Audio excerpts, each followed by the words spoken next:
함께 교독하도록 하겠습니다. 오늘 우리에게 주시는 하나님의 말씀은 사도행전 6장 8절부터 15절까지의 말씀입니다. 저와 여러분들이 한 절씩 교독하시겠습니다. 스데반이 은혜와 권능이 충만하여 큰 기사와 표적을 민간에 행하니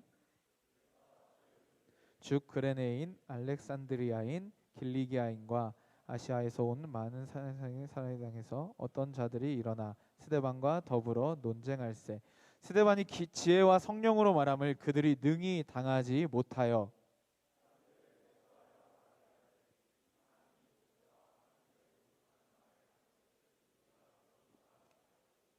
백성과 장로와 서기관들을 충동시켜 와서 잡아가지고 공회에 이르러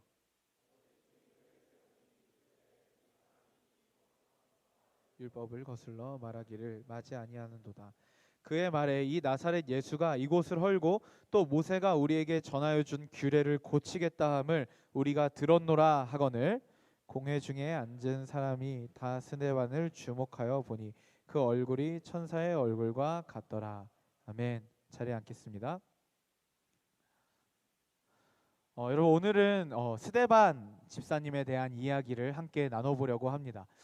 저는 개인적으로 성경에서 가장 아까운 인물이 누구냐, 가장 아쉬운 사람이 누구냐라고 말하면 저는 스데반 집사님이라고 주저하지 않고 말할 수 있을 것 같아요. 왜냐하면 그는 정말 성령이 충만한 사람이었고 정말 놀라운 말씀도 너무나 잘 알고 정말로 성령이 충만한 하나님의 사람이었지만 그의 활동 기간은 굉장히 짧기 때문입니다. 우리 스데반 집사님 하면 다들 잘 알고 있는 이유가 초대교회의 첫 번째 순교자이기 때문에 그렇죠. 스데반 집사님은요 초대교회의 첫 번째 집사 그룹 중에 한 명이었어요. 그런데 이 집사라는 그룹이 왜 생겼는지를 먼저 소개하지 않을 수가 없습니다. 초대교회의 성도 숫자가 계속 늘어났어요. 그래서 성도들은 계속 자신의 소유를 팔아서 우리 함께 다 같이 나눠 씁시다 하고 이런 흐름들을 계속 가지고 가고 있었어요. 그러다 보니까 이제 사도들은 그것들을 팔고 처분해서 과부들의 생계를 좀 도울 수 있는 여력이 생겼습니다. 그래서 매일 이런 구제들이 일어나고 있었단 말이죠. 그런데 사도행전 6장 1절에 보면요, 그토록 아름답던 초대교회의 첫 번째 갈등이 생깁니다. 그게 뭐냐면 제자들이 더 많아져서 헬라파 유대인들이 자기들의 과부들이 매일 구제해서 소외되는 것을 느끼고 히브리인들을 원망하기 시작했다라고 말해요. 그러니까 그리스어를 사용하는 지역 출신들의 유대인들이 항의를 한 거예요. 타지 출신 과부들이 매일의 구제에서 소외되고 있다.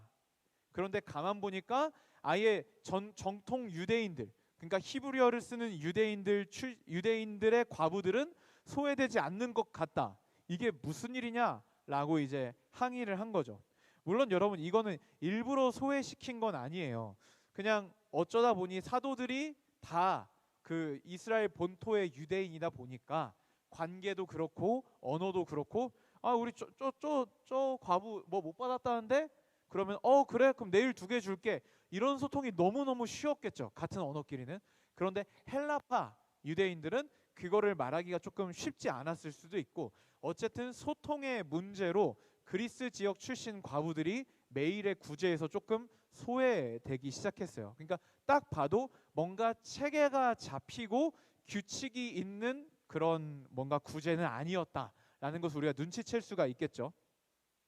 자, 그러자 사도들이 어떻게 결단을 내리냐면 그럼 우리가 미안합니다. 더 열심히 하겠습니다. 이렇게 결단을 내린 게 아니라 우리는 말씀을 전하고 기도하는 일에 집중해야 되는데 이것 이상 더 이 구제하는 일에 우리가 집중할 수는 없다. 그래서 이 살림살이를 해낼 수 있는 정말 모두에게 지지를 받는 사람들을 따로 세우자라고 의견을 냅니다. 그렇게 세워진 분들이 초대교회의 7 집사님들이에요. 이 집사님들 모두 다 훌륭하셨어요. 그런데 그 중에서 사도행전은 유독 한 인물에게 계속 포커싱을 해요. 바로 스데반 집사님인데요. 6장 5절에 보시면요, 온 무리가, 그러니까 사도들이 집사님들을 세우자라는 말을 한 뒤에요, 온 무리가 이 말을 기뻐하며 믿음과 성령이 충만한 사람 스데반과 또 빌립과 브로고로와 니가노르와, 읽을 때마다 어려워요, 디몬과 바메나와 유대교에 입교했던 안디옥 사람 니골라를 택하여.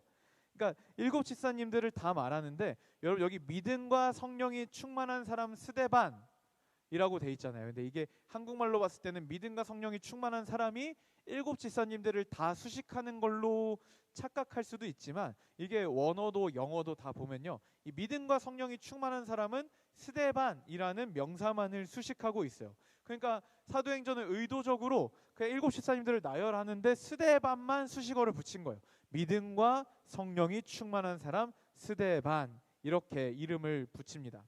사도들은 이렇게 일곱 집사님들에게 안수하여서 세우고, 이제 그것에 대해서 하나님도 굉장히 기뻐하시는 반응을 보이세요. 7절에 보시면 하나님의 말씀이 점점 왕성하여 예루살렘에 있는 제자의 수가 더 심히 많아지고 허다한 제사장의 무리도 이 도에 복종하니라. 그러니까 사도들이 첫 번째로 일어난 초대교회 내부의 그런 갈등들을 집사님들을 세움으로 해결을 하고, 하나님도 이 방식을 기뻐하셨는지 하나님의 말씀은 더욱더 왕성해지고, 하다못해 유대인 중에 유대인, 그리고 유대교의 골수분자인 제사장 무리도, 허다한 제사장의 무리도 예수 그리스도의 복음 앞에 나와서 믿음을 고백하게 되었다라고 이야기를 하고 있습니다. 그리고 나서 등장을 하는 게 이제 오늘 본문의 이야기예요. 오늘 본문에서도 성경은요, 스데반 집사님을 의도적으로 계속 어떤 사람이다라고 서술을 하고 있어요. 그러니까 어떻게 보면 좀 프레임을 씌운다라고 볼 수도 있겠죠.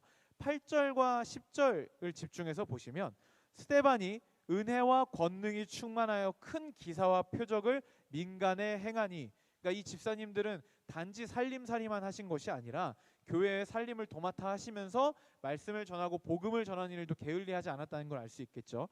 그리고 9절에 이른바 자유민들 즉 구레네인들 알렉산드리아 그리고 길리기아 아시아에서 온 사람들과 회당의 어떤 자들이 일어나 스데반과 더불어 논쟁을 했어요. 그런데 10절에 스데반이 지혜와 성령으로 말함을 그들이 능히 당하지 못하였다라고 말해요. 그래서 그들은요 11절에 사람들을 돈을 주고 사가지고 이 스데반이 모세와 하나님을 모독하는 말을 했다라고 모함을 하게 만듭니다. 스데반은 여기 8절 10절에 보면 은혜와 권능이 충만했다, 지혜와 성령으로 말했다라고 얘기해요. 그러니까 쉽게 말하면 사도행전 6장에서만 5절, 8절, 10절 그리고 7장에서도 한 번 더 나오거든요. 스데반이 성령이 충만했다라는 언급을 계속해서 반복적으로 하고 있어요. 물론 8절은요 은혜와 권능이 충만했다라고 하고 있는데, 우리는 이 정도면 딱 알잖아요. 이게 성령이 충만했다는 말과 같은 표현이다라는 거 우리는 다 알고 있습니다. 그렇게 성령이 충만한 스데반이 이제 회당에서 논쟁을 하다가, 이제 그 논쟁하다가 유대인들이 그 스데반을 이길 수 없으니까 돈을 주고 거짓 증인들을 매수해서 이제 공의회에 스데반을 고발합니다. 그 고발된 사유가 두 가지예요.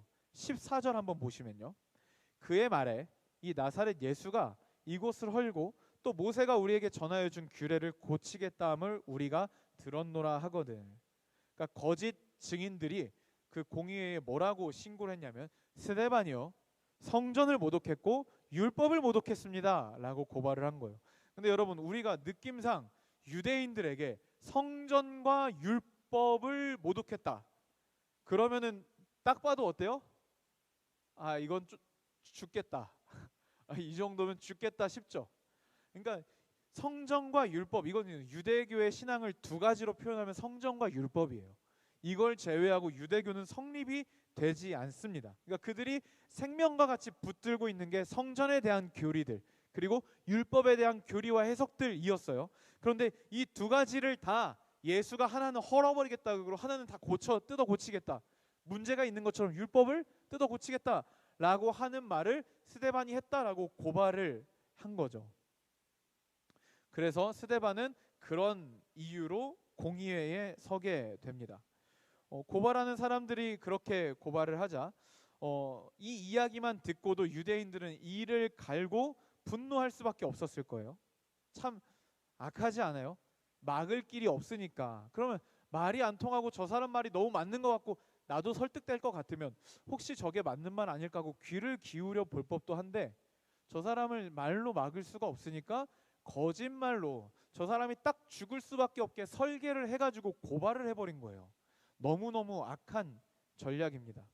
근데 그렇게 딱 봐도 함정에 빠지고 딱 봐도 죽을 수밖에 없는 설계에 덫에 딱 걸린 한 마리의 이제 사냥감처럼 서 있는 스데반. 수많은 사람들이 이를 갈고 화를 내고 있고 홀로 그 자리에 서 있는 스데반. 사람들은 그의 얼굴이 이상하다는 걸 깨달아요. 그래서 그의 얼굴을 주목하여 봅니다. 15절 보시면 공회 중에 앉은 사람들이 다 스데반을 주목하여 보니 그의 얼굴이 천사의 얼굴과 같더라. 여러분, 이 상황은요, 괜찮은 척, 태연한 척, 평안한 척 연기할 수 있는 상황이 아니에요. 죽는다고요. 그러니까 죽어요. 그러니까 빼박이에요. 그냥 죽습니다. 이미 날 죽이려고 다 설계된 판에 걸려들었고 이 자리 안에서 나를 살리고 싶은 사람은 한 명도 없어요. 그런 상황 속에서 저 사람의 얼굴이 어떨까 하고 쓱 봤어요. 벌벌벌벌 떨고 있거나 손톱을 깨물고 있거나 동공에 지진이 일어나거나 아니면 이미 좌절하여서 무릎을 꿇고 있거나 아니면 좌절한 표정 아니면 절규하는 표정으로 아니에요, 난 그런 말 한 적이 없어요 라고 발뺌을 하고 있거나 그런 모습들을 생각하면서 스데반을 봤는데 스데반의 표정은요, 천사와 같았다 라고 말하고 있어요. 이 천사와 같았다, 이 표현을요 어떤 뜻으로 쓴 것일까, 총 뭐 한 크게 세 가지 정도로 주석가들의 의견을 종합해 볼 수가 있는데요. 첫 번째로는요, 성령이 충만하였기 때문에 하나님의 영광과 그 임재가 반영된 거예요, 얼굴에. 그래서 그 외형이 빛났다 라고 해석합니다. 이건 출애굽기 34장에 모세가 하나님과 대화한 후에 얼굴에 광채가 나고 그 광채를 사람들이 보지 못하게 하려고 천으로 덮었던 것과 연결지어서 해석할 수 있는 부분입니다. 두 번째로는 이미 스데반은 죽음과 모든 공포를 초월한 하나님의 평안이 마음속에 있었기 때문에 그 평안을 반영한 얼굴이다 라고 해석하기도 합니다. 세 번째로는요, 그만큼 그의 영이 순수하고 거룩한 마음이었기 때문에 그것이 얼굴로 드러난 것이다 라는 해석도 있습니다. 뭐 어떤 해석이 맞든 간에 저는 상당히 세 가지 해석 다 별로 이렇게 썩 마음에 들지 않습니다. 왜냐하면 저는 여러분들이 저를 볼 때마다 하는 말이 목사님 어제 잠 많이 안 주무셨죠? 그러니까 이런 말들을 주로 듣는데 스데반은 죽이려는 사람들도 천사 같아 라고 말하는 얼굴을 하고 있었다니까 이게 내가 그렇다고 성령 충만하지 않은 건 아닌데 뭐 아무튼 그렇습니다. 아무튼 세 해석 다 마음에 들지 않지만 뭐 이렇게들 해석을 하고 있고 적절한 해석이다라고 볼 수가 있습니다. 어찌됐건 분명한 것은 뭐냐면요, 스데반은 눈앞에 죽음의 공포와 내 편은 하나도 없는 그 상황 그 자체를 바라보고 있던 건 아닌 게 분명해요. 성령 충만함은요, 그로 하여금 눈앞의 현실이 아니라 다른 어떤 것을 바라보게 하였다라는 것은 분명합니다. 그게 무엇이었을까? 그가 눈앞에 나를 죽이려는 사람들, 이를 갈고 욕설을 하고 죽이려고 설계되어 있고 온통 나를 죽이려고 혈안이 된 사람들, 그리고 내가 죽을 수밖에 없는 현실이 아니라, 그 현실이 아니라 다른 것을 바라보게 했던 그 능력은 성령 충만이에요. 그럼 스데반은 뭘 바라보고 있었을까? 이게 또 우리가 궁금합니다. 스데반은요, 그렇게 공의 앞에 서서 변론을 시작해요. 근데 그 변론이요, 사실은 예수님이 그런 말을 하시긴 했어요. 그런데 제가 또 저는 그렇게 말한 게 아니고, 그런 뜻이 아니고, 그러니까 율법을 없앤다는 게 아니라 그 율법의 그 부록처럼 후속편으로 이게 있어야 이제 좀 율법이 조금 부드러워지고 이제 은혜가 좀 생기고, 이런 말을 하고 싶었어요. 뭐 이렇게 스데반이 변론을 하지 않았어요. 자기가 살기 위해서 변론을 하지 않고 신약 성경에 등장해 있는 가장 긴 단편적인 설교를 하기 시작합니다. 자기가 살기 위해서 변론을 해야 되는 상황 속에서 스데반은요, 아브라함, 요셉, 모세, 그리고 성막과 성전, 이런 이스라엘 역사를 통달해서 짚어가면서 어떤 결론에 이르느냐면, 여러분은 언제나 하나님을 거역하는 민족이었습니다. 언제 어느 시대에 당신들이 하나님께 순종하였습니까? 그리고 당신들은 언제나 하나님을 거역하였고, 그 정점이 약속된 메시아, 바로 예수 그리스도를 죽인 것입니다. 당신들은 그렇게 패역한 민족입니다 라고 오히려 꾸짖는 설교를 그 자리에서 해버립니다. 살려달라고 빌고 빌어도 모자란 판국에 전 아무것도 몰라요. 베드로가 시켰어요. 이렇게 해도 살까 말까한 그 순간에 스데반은요 이스라엘 역사를 짚어가면서 그들의 죄를 책망합니다. 그러자 그 자리에 있던 모였던 사람들은요 마음이 찔려서 스데반을 향하여 이를 갈아요. 근데 여러분 복음을 듣고 말씀을 듣고 마음이 찔리는 현상 우리 사도행전에서 한 번도 봤죠? 기억해요? 기억하죠? 베드로가 오순절에 첫 번째 설교를 할 때 그때 그 자리에 있던 사람들이 형제여 우리가 어찌할꼬 마음이 찔리면서 물어봤잖아요. 그러니까 베드로가 회개하고 복음을 믿으라 라고 하면서 초대교회가 시작이 되지 않습니까? 그 똑같이 마음이 찔렸어요. 이 사람들도 똑같이 마음이 찔렸어요. 근데 여러분 이번에 이 사람들은 마음이 찔리는데 베드로 때와 같이 회개하고 복음을 믿은 게 아니라 스데반을 죽여요. 마음이 찔리니까 불편한 거야. 말씀을 듣고 마음이 불편한 거예요. 그러니까 스데반을 죽이는 반응을 보입니다. 여러분도 명심하세요. 어떤 말씀을 듣고 마음이 찔려요. 마음이 불편해. 마음이 자꾸 결려요. 그럼 여러분 그 말씀이 성경에 입각한 말씀이라면 베드로 때와 같은 반응을 보여야 됩니다. 우리가.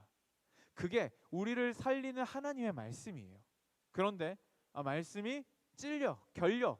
그러니까 맨날 저런 말만 하고 막 그냥 뭔가 이렇게 막 힘들어. 말씀 듣기 싫어. 이렇게 가버리면 우리를 향한 하나님의 사랑의 손길을 뿌리치는 것과 같습니다. 그러니까 말씀을 듣고 마음이 찔리면 여러분은 회개하고 돌이켜야 한다라는 것을 여기서 또 볼 수가 있어요. 어쨌든 그 사람들은요 막 이를 갈면서 막 이제 스데반을 막 죽이려고 이제 부릉부릉 하고 있었어요. 이제 부릉부릉. 자, 이때 종교개혁자 칼빈은요 이 장면을 뭐라고 묘사하냐면 수많은 사람들의 욕설과 괴성이 현장을 가득 채웠을 것이다. 그러니까 막 진짜 시장통 같은 그런 막 이런 소리들 막 소리 지르고 화내고 욕하고 이런 소리가 그 자리를 가득 채웠을 것이다 라고 이야기합니다. 자 여러분 그러면 스데반은 어떤 반응을 보였을까요? 그때 스데반은 그게 55절 56절 7장 55절 56절인데요 우리 다 같이 한번 두 구절 읽어보겠습니다. 시작. 스데반이 성령이 충만하여 하늘을 우러러 주목하여 하나님의 영광과 및 예수께서 하나님 우편에 서신 것을 보고 말하되 보라 하늘이 열리고 인자가 하나님 우편에 서신 것을 보노라 한대. 아까 주목하다라고 했죠. 사람들이 스데반을 주목했다라고 했죠. 그 주목하다가 여기도 나옵니다. 사람들은요 스데반의 얼굴을 주목했어요. 하지만 스데반은 그들을 주목하진 않았어요. 그들의 욕설과 비방과 분노와 적대심을 스데반은 주목하지 않았습니다. 그런데 스데반은요 다른 것을 주목합니다. 어디를 주목해요? 그는요 하늘을 우러러 주목합니다. 여기서 주목하다는요 이제 아테니조라는 헬라어 단어를 쓰고 있어요. 신약 성경에 보다라는 단어가 굉장히 다양하게 사용되고 있거든요.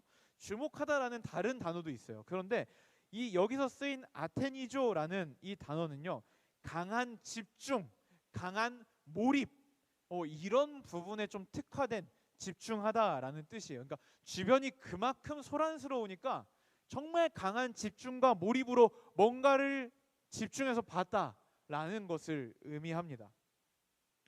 아까 공의회에서 사람들은 스데반의 얼굴을 집중해서 봤죠. 왜냐하면 그렇게 막 이를 갈고 막 사람들이 욕하고 있는데 스데반의 얼굴이 이상하니까 저게 뭐지?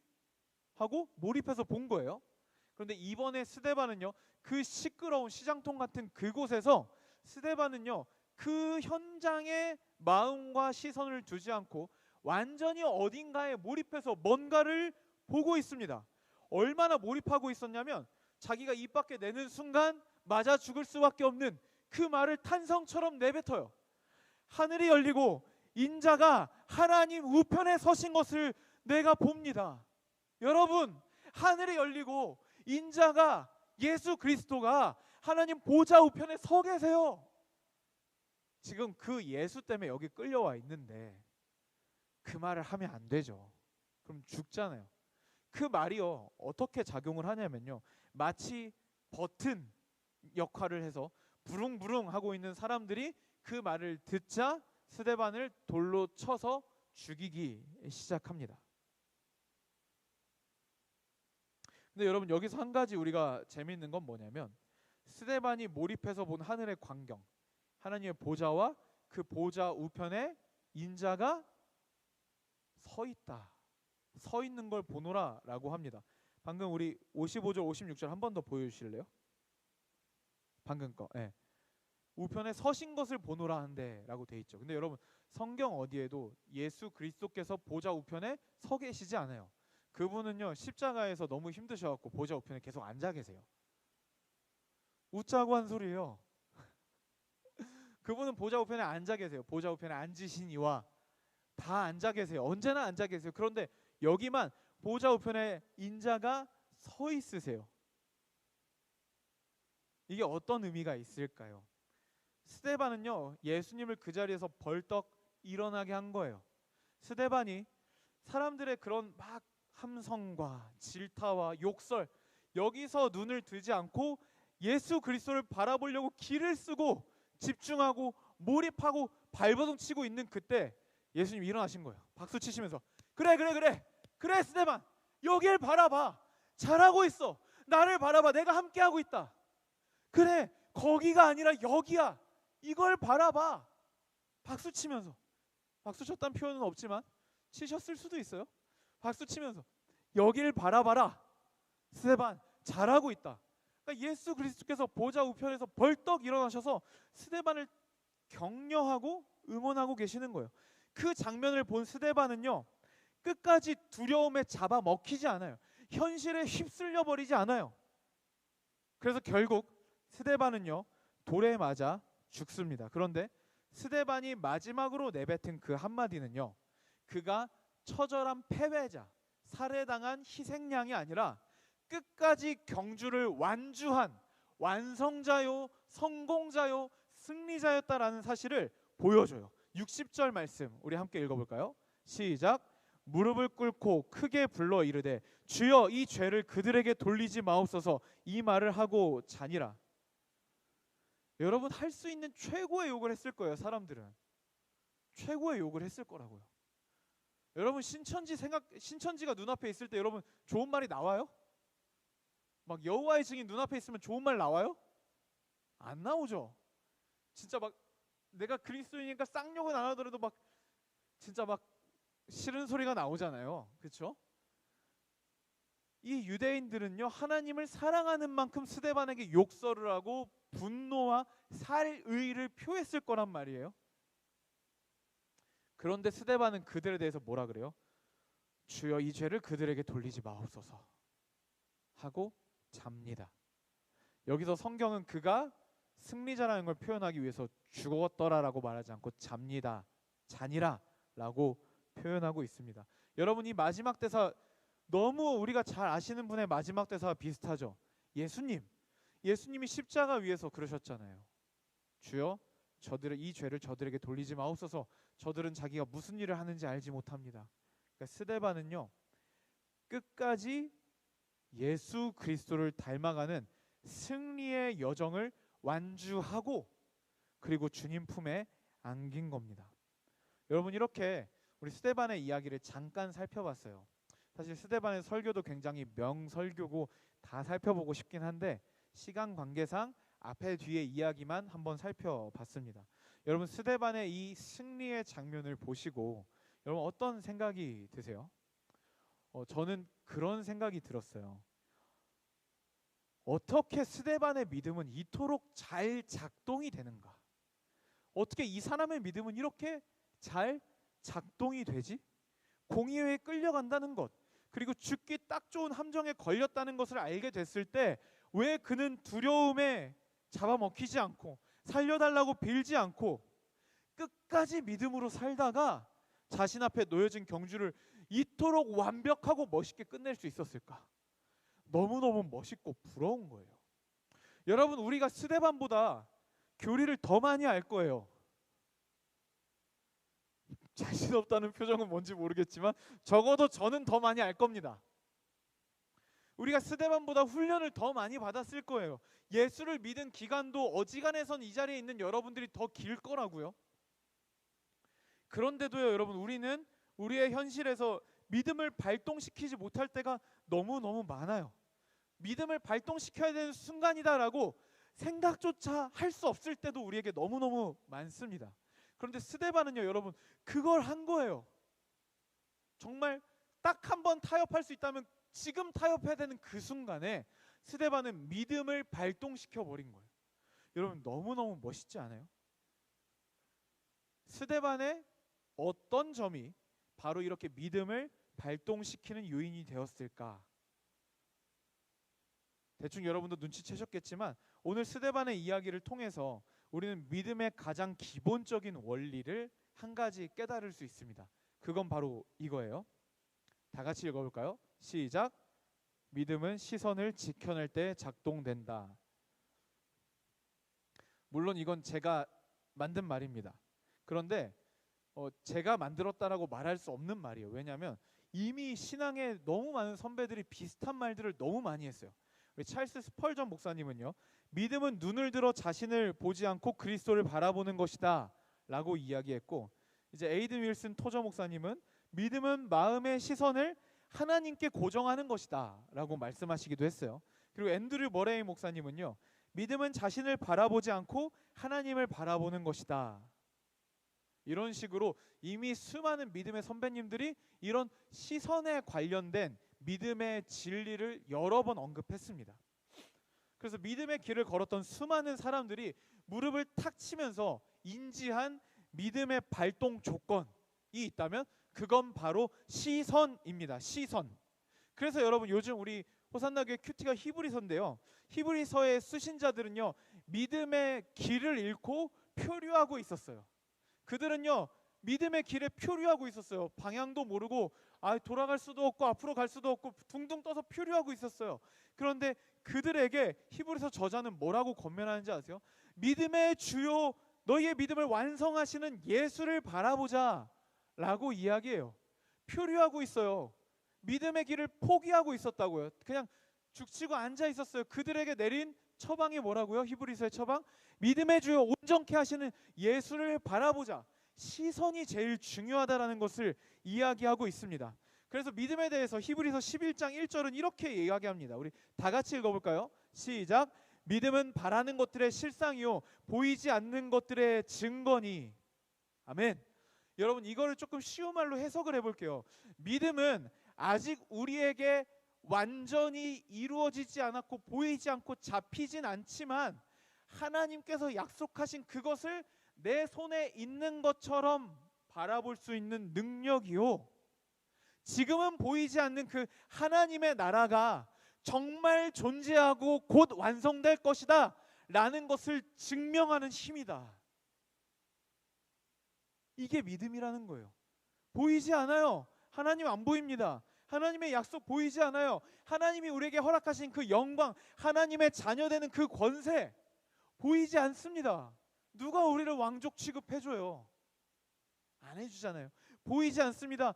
하지만 여러분 믿음은요 그 현실에선 도저히 보이지 않는 그 우리의 약속을요 진짜로 우리 손에 쥐고 있는 것처럼 볼 수 있게 해주는 힘이 믿음이에요.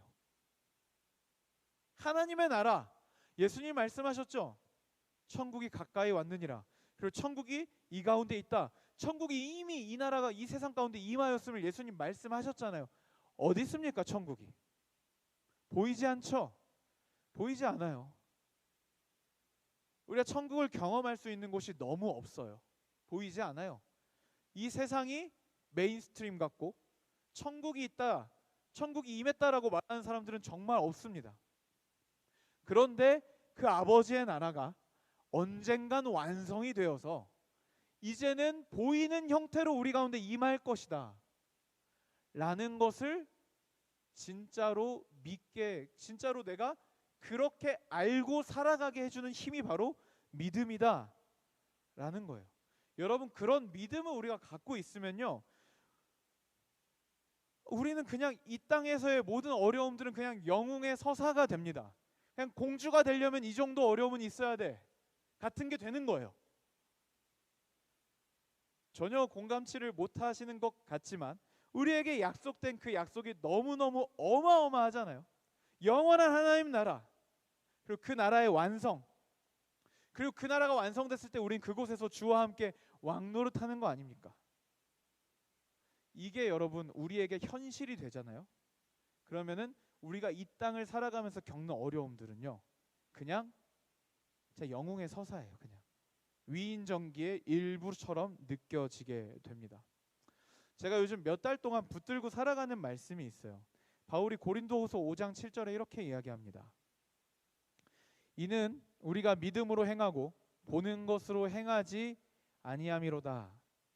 정말 바울이 고생을 많이 하고 정말 힘든 일을 많이 겪는데 그럼에도 불구하고 이 삶을 계속 살아가는 이유가 뭐냐라고 물었을 때 바울은 이렇게 대답해요. 이는 우리가 믿음으로 행하고 보는 것으로 행하지 아니함이다. For we walk by faith. 우리는 믿음으로 걷는다. Not by sight.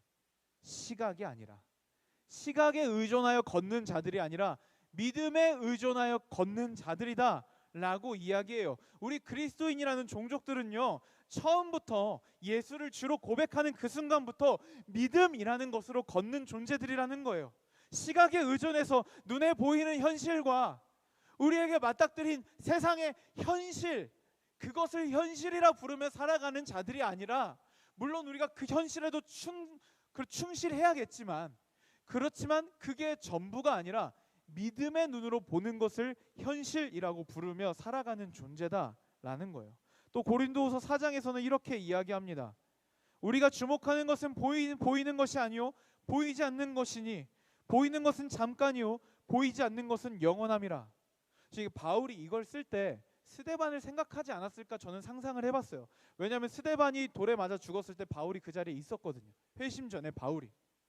그때 스데반이 돌에 맞아 죽을 때 사람들에게 욕설하지 않고 끝까지 예수 그리스도께 시선을 떼지 않았던 그 모습을 바울은 봤을 거란 말이에요. 그래서 이야기하는 거예요. 우리가 주목하는 것은 보이는 것이 아니다. 보이지 않는 것이니 보이는 것은 잠깐이요 보이지 않는 것은 영원함이라. 아멘. 여러분, 우리가 예수를 믿기 시작할 때부터 우리는 살아가는 방식이 달라져요. 시각에 의존해서 이 세상에 몰두해서 살아가는 게 아니라 믿음을 발동시켜서 보이지 않는 것, 그 영원한 나라, 그 영원한 약속을 주목하면서 살아가는 사람들이 되는 겁니다. 여러분, 우리가 같이 예배할 때, 같이 사역할 때, 수련회에서 뛰면서 찬양할 때는 우리 하나님이 진짜 그곳에 계신 것 같고 하나님이 살아계신 것 같고, 여러분, 그분을 위해 살아가는 게 너무 기쁘고 그게 막 현실 같고 그러잖아요. 그런데 여러분, 우리의 현실 속에서 특별히 어려움이 찾아오거나 현실에 두들겨 맞아서 우리가 정신이 돌아오는 것 같은 때가 있죠. 그럼 어때요? 하나님이 너무너무 약해 보이고 하나님이 너무너무 무능해 보이고 나에게는 관심도 없는 것 같고, 성경이나 찬양을 통해서 하나님이 날 사랑하신다는 말을 들어도 그래서 뭐 어쨌다고 라는 마음만 들고, 세상은 여전히 너무나 거대하고 이게 진짜 현실이고 성경이 말하고 교회에서 이야기하는 것들, 우리가 믿음으로 권면하는 것들은 판타지 같이 느껴지는 그런 우리의 마음들 아닙니까? 여러분, 저도 그래요. 저도 현실에 겁먹고요, 현실에 쫄기도 하고요, 믿음을 발동시키고 싶은데 믿음을 발동시켜야 하는 타이밍인 것은 알겠는데 그러기 싫고 이번 한 번만 눈 딱 감고 타협하고 싶고, 여러분 저도 그럴 때가 있어요. 그래서 이런저런 핑계를 찾고 그러라고 나에게 알려주신 신학이 아닌데 그 신학들을 동원해서 어떻게든지 타협하려고 노력하는 추악한 내 모습, 너무너무 찌질한 제 모습을 발견한 때가 있어요. 그런데 여러분, 이것은 우리의 길이 아닙니다. 이거는 우리가 살아가는 방법이 아닙니다. 그래서 여러분, 매일 그분을 붙잡는 거예요. 밤낮으로 그분과 연결되어서 그분이 누구신지, 내가 누구인지, 내 삶의 의미가 무엇인지, 그래서 밤낮으로 확인을 해야 되는 거예요. 그래서 오늘도 하늘과 연결되어서 내가 누구이고 내가 누굴 위해 살아가는 존재인지, 당신은 누구신지, 그리고 나는 이 땅을 살아갈 때 어떻게 살아가야 하는지를 매일매일 그렇게 확인하면서 살아가는 거예요. 여러분, 현실이 쉽지 않다는 거 저 너무 잘 알고 있습니다. 여러분들의 현실을 들을 때마다요, 만나서 여러분들의 어려움들을 들을 때마다 그냥 그저 해줄 수 있는 게 같이 우는 것밖에 없어요. 저도 야, 그 정도는 이겨내라고 말할 만큼 녹록하지 않아요. 여러분들의 인생이, 여러분 진짜 수고 많아요. 너무 힘든 인생을 살아가고 있다는 거 알아요. 현실이 엄청 커 보이고 현실이 너무너무 두렵다는 거 여러분 저도 잘 알고 있습니다. 너무너무 공감합니다. 하지만 사랑하는 여러분, 예수님 다시 오실 거예요. 예수님 반드시 다시 오셔서 그날에 하나님의 나라가 완성이 되고 그때 우리 서로 이야기할 거예요. 봐라, 맞잖아, 하나님의 나라가 있잖아, 완성됐잖아. 그봐 내가 믿음으로 살자 그랬지. 그럼 좀 자주 흔들렸던 우리 중에 누구는 이렇게 머리를 긁으면서 와 진짜네, 고마워 형, 이런 순간이 우리에게 오지 않겠습니까? 그래서 여러분, 우리 그래서 주일마다 생명을 걸린 것처럼 예배하는 거예요. 하나님, 내 눈을 열어주십시오. 일주일간 세상에 보이는 것, 내가 현실이라고 말하고 느끼는 것에 잡아먹혀서 살았습니다. 믿음의 눈을 어떻게 뜨는 건지도 난 잘 모르겠습니다. 지난 한 주간처럼 이번 한 주간도 살 수 없습니다. 하나님, 믿음으로 살고 싶습니다. 하나님, 내 눈을 열어주십시오. 여러분, 그래서 그렇게 예배에 목숨을 거는 거예요. 예배 가운데 우리는 하늘과 연결이 되고 하나님의 영광, 하나님의 사랑, 그것을 다시 현실로 받아들이는 거예요. 그리고 걸어가는 겁니다. 믿음으로. 수없이 넘어지겠죠. 수없이 타협하겠죠. 괜찮습니다. 또 일어나면 됩니다. 우리는요, 보이는 것에 주목하여 살아가는 자들이 아닙니다. 보이지 않는 것을 주목하며 살아가는 자들입니다. 왜냐하면 보이는 것은 잠깐이요, 보이지 않는 것은 영원하기 때문입니다. 우리는 믿음으로 걷고 보이는 것으로 걷는 자들이 아닙니다. 우리는 시각에 의존하여 인생을 걸어가는 자들이 아니라 우리는 믿음에 의존하여 인생을 걸어가는 자들입니다. 이 눈에 아무 증거 아니 보여도, 어떤 소망도 보이지 않는 그 상황 속에서도 하나님이 계신다, 하나님이 일하신다 라는 믿음을 가지고 살아가는 게 우리가 살아가는 방식입니다. 여러분, 그게 믿어지지 않을 때 엎드리는 거예요. 하나님, 믿음을 주십시오, 힘을 주십시오. 다시 한번 내 눈을 열어 하나님의 영광과 그 보좌 곁에 서 계신 인자를 보게 하여 주십시오. 그리하면 나도 스데반처럼 끝까지 믿음으로 나의 경주를 완주할 수 있을 것 같습니다. 이게 우리가 살아가는 방식입니다. 여러분, 눈을 뜨세요. 믿음의 눈을 뜨세요. 믿음의 눈을 뜨세요. 현실에 잡아먹히지 마세요. 녹록지 않다고 포기하면 안 돼요. 눈을 뜨세요. 여러분, 믿음으로 걷는 겁니다. 믿음으로, 멋있게. 그래서 예수님 다시 오셨을 때 뒤에 숨어가지고 와 진짜 다시 오셨네 이러고 있는 게 아니라 1등으로 뛰어나가는 거예요. 예수님, 내가 진짜 당신 다시 오실 거, 내가 그거 하나에 인생을 걸고 살았다고. 그게 우리가 살아가는 방식입니다. 여러분, 우리 그렇게 하나님 나라를 위하여, 주의 영광을 위하여, 절대 썩지 않고 헛되지 않을 것을 위해서 살아가는 저와 여러분들이 되시기를 주님의 이름으로 진심으로 축원합니다.